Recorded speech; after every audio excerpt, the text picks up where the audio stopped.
మేజో మరీ అంత చెడ్డవాడు కాదు సార్. వాట్ అలా అని అనుకోవాలి. But nonsense. ఏం మాట్లాడుతున్నారు? సో అక్టోబర్ 21నే సీఎం మినిస్టర్ సమద్ ఢిల్లీకి వెళ్ళింది ఫ్రమ్ ట్రివాండ్రం. అవును. అక్కడ పని త్వరగా అయిపోయినందువల్ల అయ్యుండొచ్చు.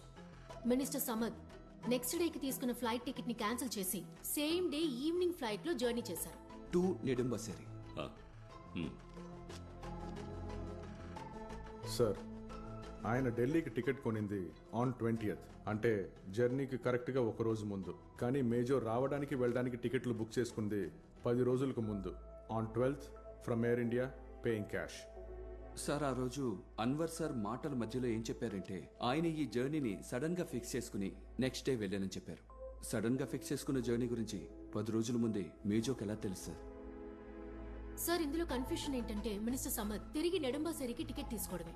అదే సేమ్ డే ఫ్లైట్ బయలుదేరడానికి కాసేపటి ముందు 10 రోజుల క్రితమే ఢిల్లీ పోవడానికి తిరిగి రావడానికి టికెట్ తీసుకున్న మేజో ఆయన జర్నీ గురించి ఎలా తెలుసుకున్నాడు? దానికి ఛాన్సే లేదు సార్.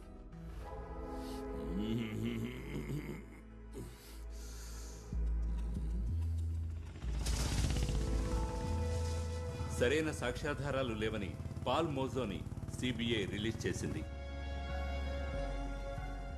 దాంతో మా ఆత్మవిశ్వాసం కొంచెం దెబ్బతింది. క్లియర్ చేయలేక ఓడిపోయిన మరో కేసు. దాన్ని మరో కోణంలో ఆలోచించింది సేత్ సారే.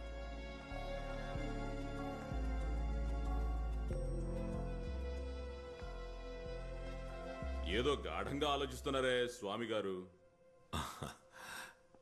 2 సెకండ్లు చాలు నాకు ఒకరి మీద కోపం రావడానికి. తగ్గడానికి అదే చాలు. కేసు ఇంకా తేలలేదు కదా?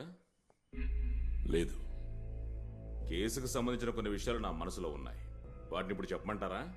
శామ్ గెస్ట్ హౌస్ విషయమా? అది శామ్ దగ్గరకు తీసుకువెళ్లే ఒక లీడ్. నేనిప్పుడు చెప్పడానికి వచ్చింది వేరే. నాకు శామ్ వాళ్ళ గెస్ట్ హౌస్ కాలనీకి వెళ్లాల్సిన పని ఒకటి పడింది. పోయే దారిలో శామ్ గెస్ట్ హౌస్ లో లైట్ వెలగడం చూశాను. నేను చూడడం వల్లేననుకుంటా లైట్ ఆఫ్ చేశాను. వింటున్నప్పుడు సులువుగా అనుకోవచ్చు, గెస్ట్ హౌస్ ఎవరికైనా అద్దెకిచ్చుండొచ్చు.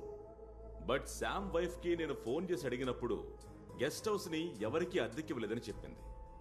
దాంతోపాటు మరొక విషయం కూడా చెప్పింది. గెస్ట్ హౌస్ కుండే స్పేర్ కి శామ్ బతుకున్నప్పుడు ఎవరో తీసుకువెళ్లి మళ్ళీ తనకి తిరిగి తెచ్చివ్వలేదు అంది. ఆ రోజు ఆ పేపర్లు వేసే అమ్మాయి చూసింది, నిన్నటి రోజు నేను చూసింది. ఈ తిరిగివ్వని కీకి దీనికి ఏదైనా సంబంధం ఉండుంటే then it is a different story.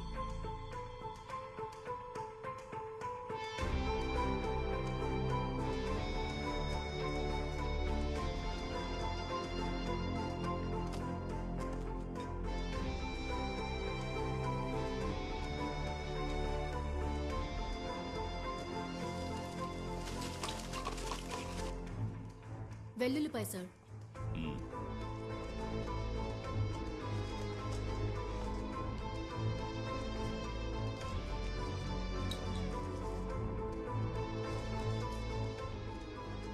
Sir,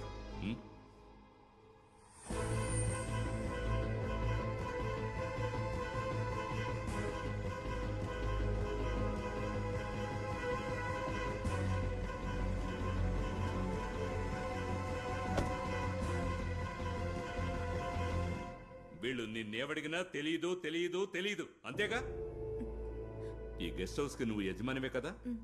అయినా ఇక్కడ జరుగుతున్నవేవి నీకు తెలియదంటే నమ్మడానికి మేం వెర్రోళం కాదు. అర్థమైందా? తెలియని విషయాల్ని ఎలా సార్ తెలుసని చెప్పగలను? బాలు, సార్, నిన్న వాళ్ళిద్దరూ ఇక్కడ ఫోన్ చేశారనడానికి ఆధారం ఉంది. వాళ్ళెవరని అడిగితే ఈవిడ చెప్పడం లేదు. సార్, ఈ గెస్ట్ హౌస్ కి ఓ స్పేర్ కీ ఉంది. అది ఎక్కడని అడిగితే అది చెప్పడం లేదు. సార్, ఇది ఇక్కడ దొరికిన mobile recharge coupon. Cross check చేశాం. దీన్ని ఉపయోగించి రీఛార్జ్ చేసింది శామ్ పేరును ఉన్న మొబైల్ నెంబర్కి. సార్, కొన్ని నెలలకు ముందు చనిపోయిన శామ్ కొన్ని రోజుల క్రితం ఎలా రీఛార్జ్ చేయగలడు? ఇది అడిగితే జవాబు చెప్పట్లేదు.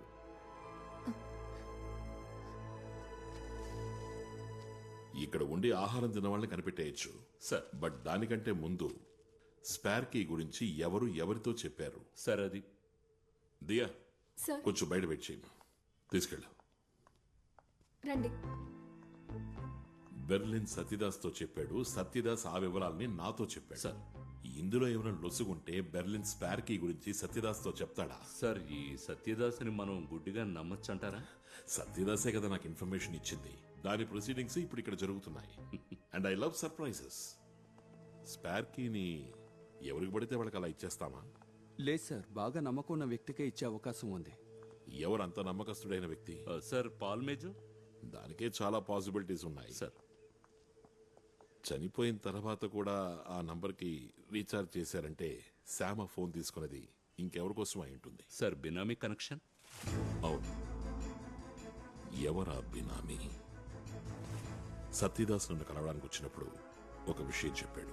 వాడిని ఎంక్వైరీ చేసినప్పుడు నాకు ఒక విషయం స్పష్టంగా అర్థమైంది. గెస్ట్ హౌస్ లో ఉన్న వ్యక్తి గురించి వాడు చెప్పడానికి రాలేదు. ఆలోచించడానికి కూడా శ్యామ్ చాలా భయపడిపోయి ఉంటాడు. ఇక నేను చెప్పబోయేదంతా ఓన్లీ థియరీనే, but it will be worth hearing. Sir గత వారం ఇక్కడ ఉన్నది పాల్ మేజో, వాడి బినామీ లేదా వాడికి బాగా నమ్మకస్తుడు. అదీ కాకపోతే శామ్ లాంటి ఒక మధ్యవర్తి, ఏ నెగోషియేటర్. వాళ్ళిద్దరు ఇక్కడ కలుసుకున్నది ఫ్రైడ్ రైస్ తినడానికి కాదు. కాన్స్పిరసీ. ఎస్, దీనికి మునుపు ఇక్కడ కాన్స్పిరసీ జరిగింది. And the outcome is basket killing. Basket killing లో చివరిగా చనిపోయింది సిఐ జోస్. కారణం, ఆ రోజు మార్నింగ్ వాక్ కి వెళ్ళినప్పుడు సిఐ జోస్ చూడకూడదు ఏదో చూశాడు, విన్నాడు, ఏదో తెలుసుకున్నాడు.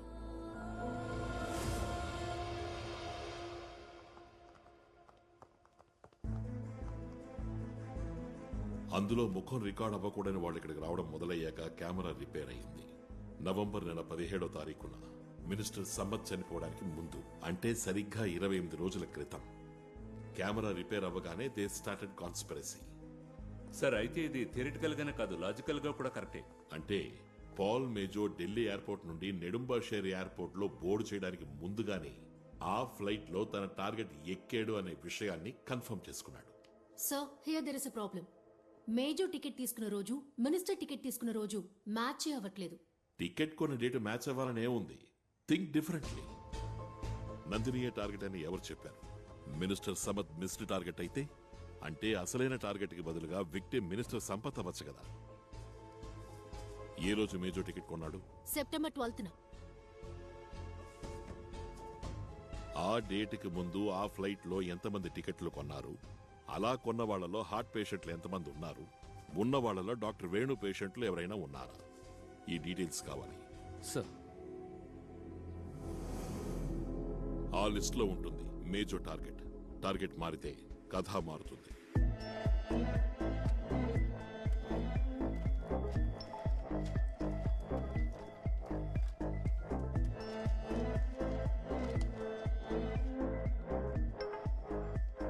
సార్, మేజర్ టికెట్ కొనడానికి ముందు ఆ పర్టికులర్ ఫ్లైట్లో నెడుమాసేరికి టికెట్లు కొన్నది 17 మంది. వాళ్ళలో 4 కార్డియాక్ ప్రాబ్లం ఉన్నవారు సార్. కానీ వాళ్ళెవరూ డాక్టర్ వేణుగారి పేషెంట్స్ కాదు సార్.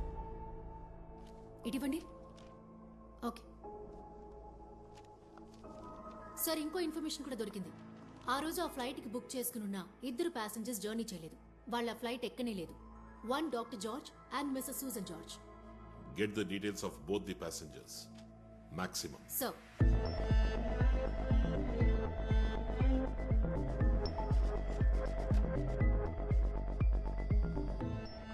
హలో, నేను సీతారామయ్య, సిబిఐ నుండి. డాక్టర్ వేణు వైఫే కదా? అవును సార్. నేను మిమ్మల్ని కొన్ని విషయాలు అడగాలి. అడగండి సార్. డాక్టర్ వేణు గారి పేషెంట్ల గురించి మీకు ఏమైనా తెలుసా? డాక్టర్ గారి పేషెంట్స్ గురించి నాకంతగా తెలీదు సార్. అన్నట్టు కొన్ని రోజుల క్రితమే ఒక అతను. Okay madam, thank you very much. Balu sir నేను ఇప్పుడు డాక్టర్ వేణు వైఫ్తో మాట్లాడాను. ఆవిడకి కొద్ది రోజులకు ముందు సూసన్ జార్జ్ ఫోన్ చేశారంట. వేణు చనిపోయిన దానికి సంతాపం తెలియజేయడానికి. తను కూడా డాక్టర్ వేణు పేషెంటేనంట. సార్ తను కొద్ది రోజులుగా ఊళ్ళో లేరట. వచ్చిన తర్వాతే డాక్టర్ గురించి తెలిసిందట. ఫ్లైట్ మిస్ చేసుకున్న సూసన్ జార్జు, మిసెస్ వేణుకి ఫోన్ చేసిన సూసన్ జార్జు ఒకరే అయితే, గత వారం శామ్ ఇంట్లో జరిగింది నువ్వు చెప్పినట్టుగా conspiracy. One more attempt on the missed target.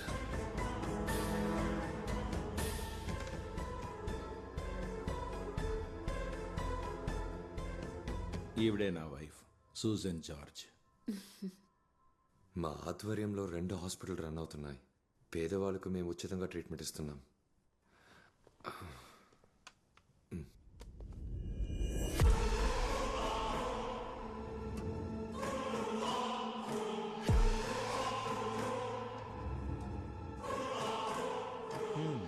ఇదే సార్ మా ప్రాజెక్ట్. Good good. మీ గురించి పేపర్లో చదివి తెలుసుకున్నాను. అప్పుడే అనిపించింది మిమ్మల్ని చూడాలని. నేనేం చెయ్యాలి? మా డాక్టర్స్కి ఒక రిఫ్రెషర్ కోర్స్, మీ కొత్త ట్రీట్మెంట్ గురించి ఒక క్లాస్. టైమే నా ప్రాబ్లం. ఆల్రెడీ కొన్ని లెక్చర్స్ నేను ఒప్పుకున్నాను. కాదని చెప్పకండి, మీకు వీలైన ఒక రోజు. వెళ్ళి నా డైరీ తీసుకురా సూసన్.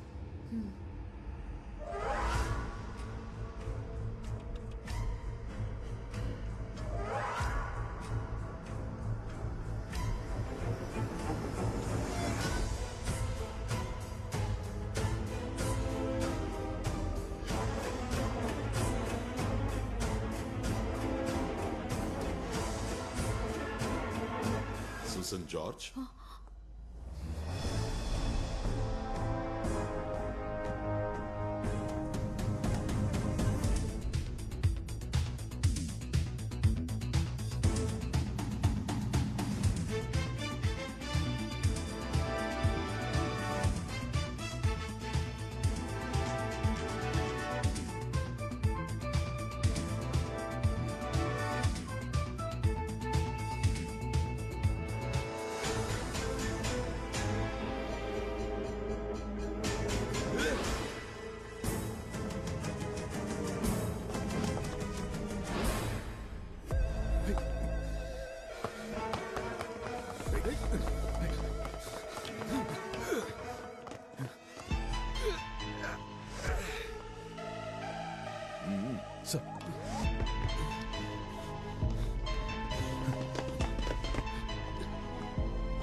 ఏయ్,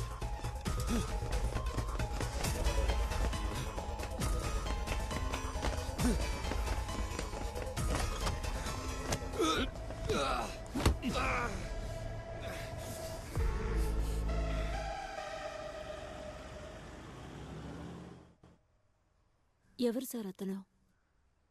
హీ ఈజ్ ఎ క్రిమినల్. మీరు ఇక్కడ ఏం జరిగింది ఇప్పుడు? నాకేం అర్థం కాలేదు. తర్వాత చెప్తాను. అంతకంటే ముందు మేము మిమ్మల్ని కొన్ని విషయాలు అడిగి తెలుసుకోవాలి. ఆ రోజు ఢిల్లీకి వచ్చి ఫ్లైట్ మీకు ఎలా మిస్ అయింది? ఐఎంఏ ఢిల్లీ చాప్టర్లో నా స్పీచ్ పూర్తయ్యేటప్పటికి లేట్ అయింది. ట్రాఫిక్ వల్ల ఇంకా లేట్ అయింది. We miss the flight. ఆ తర్వాత ఢిల్లీ నుంచి కొచ్చికి ఎలా వచ్చారు? వెంటనే బయలుదేరలేదు. అర్జెంటుగా నేను యుఎస్కి వెళ్లాల్సిన పని పడింది. We went next day and came back recently. ఆ తర్వాత కొన్ని లెక్చర్స్ కంప్లీట్ చేయాల్సి వచ్చింది. మీకు పేస్ మేకర్ పెట్టారా? ఎస్. అతడే మీకు దాన్ని ఇంప్లాంట్ చేశాడా? లేదు, వేరే డాక్టర్ చేశారు సార్. డాక్టర్ వేణు? అవును. Susan George. దీనికంటే ముందు మీకు వేరే పేరు ఉండేది కదా? పేరు మారడానికి కారణం? ఆ విషయం ఎలా తెలుసు? పోలీసులం కదా మేడం.